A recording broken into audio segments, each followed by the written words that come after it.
Oh, hey you, who said that? Baby, how you been? Welcome back.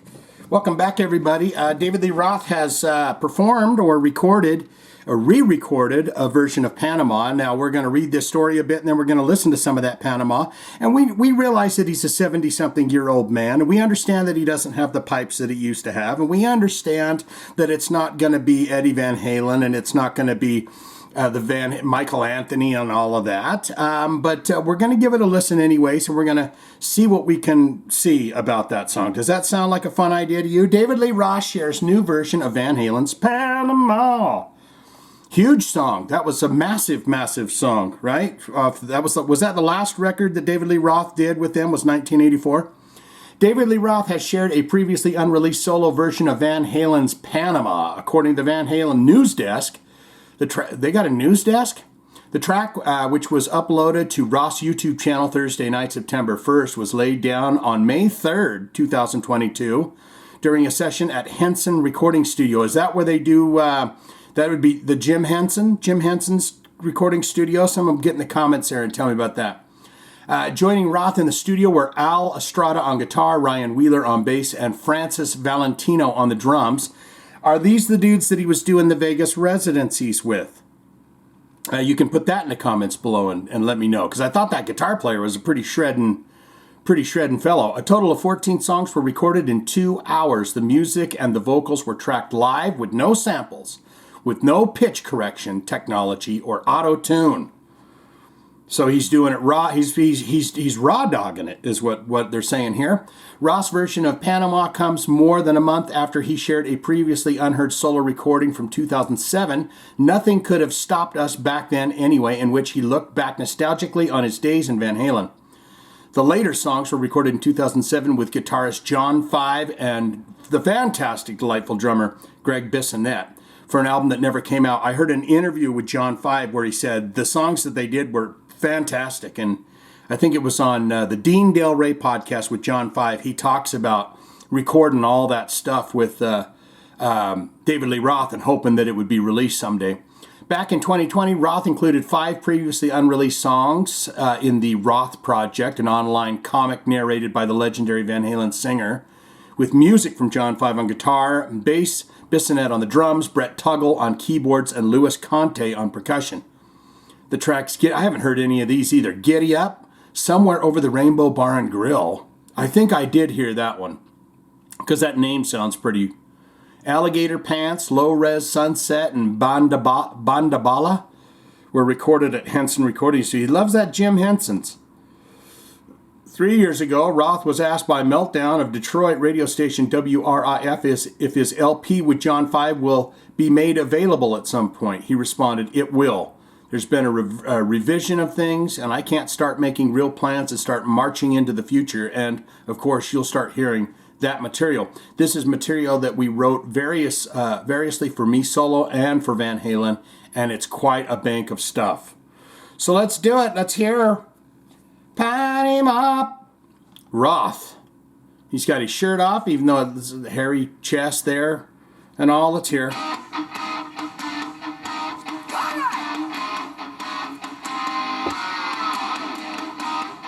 Come on now. Here we go.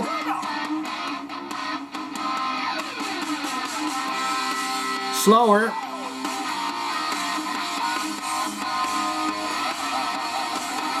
I don't know that they're actually trying to reinvent Eddie Van Halen. Who can really do that? You know, one thing. This is kind of off topic here, but I watched that concert for Taylor Hawkins, the Foo Fighters put on. It had Paul McCartney and all of them there. And while I was watching it, I was going, "This is sweet. This is heartfelt." But where's the Eddie Van Halen tribute? Where's that at? Where they put together the Star Spangled tribute to Eddie Van Halen? You know, Dave Grohl, I know he's a fan of Eddie Van Halen too. He can't do a bunch of tribute concerts all at once.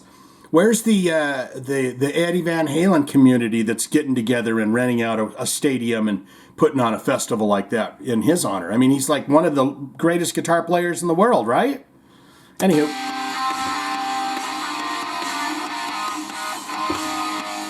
Blinkety-ponk.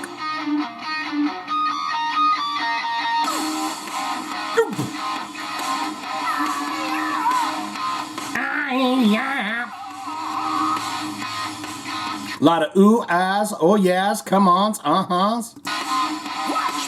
Watch me. What's that sound? Here she comes, put a tap and top down. Hot shell, burning up the avenue. Miles to the sun, she'll touch the plan. Don't you know she's coming home with me? You lose her in that sun. Oh, get her!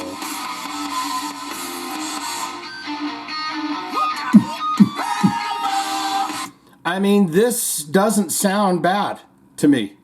To my ears, this doesn't sound bad. If you take into consideration his age and everything else, you take into, I mean, there's nothing here that's that sounds bad to me. What say you?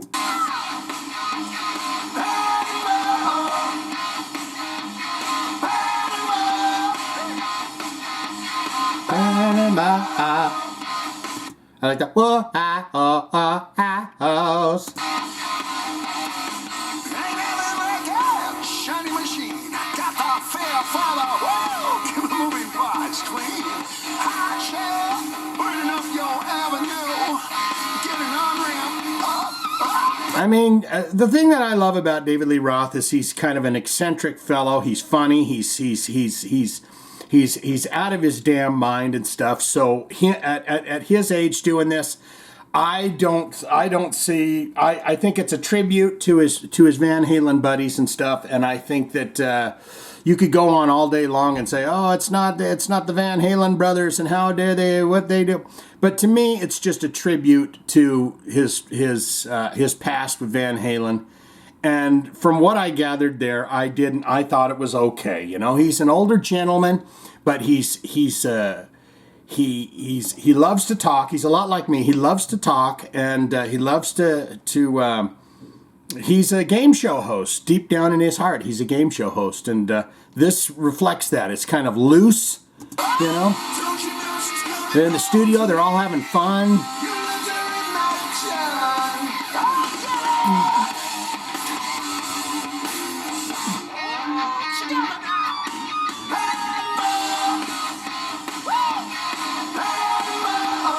I mean, that doesn't sound bad.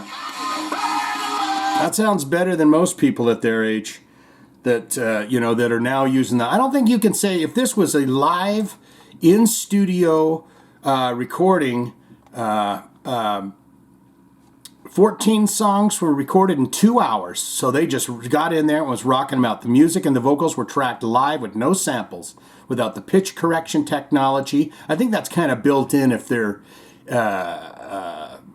I think there's just like a little, app you can bring up on Pro Tools or whatever that will pitch correct. But the auto tuning is different. But for my money, I don't think that was too shabby. But what say you? You get in the comments below and tell me exactly what you think of this. Is this a loving tribute to his fallen brothers and Van Halen and all that? I think he did just fine. But you be the judge. You be the real truth buster out there, and let me know what you think of that. All right, swing it out. Panama, Panama, oh, yeah.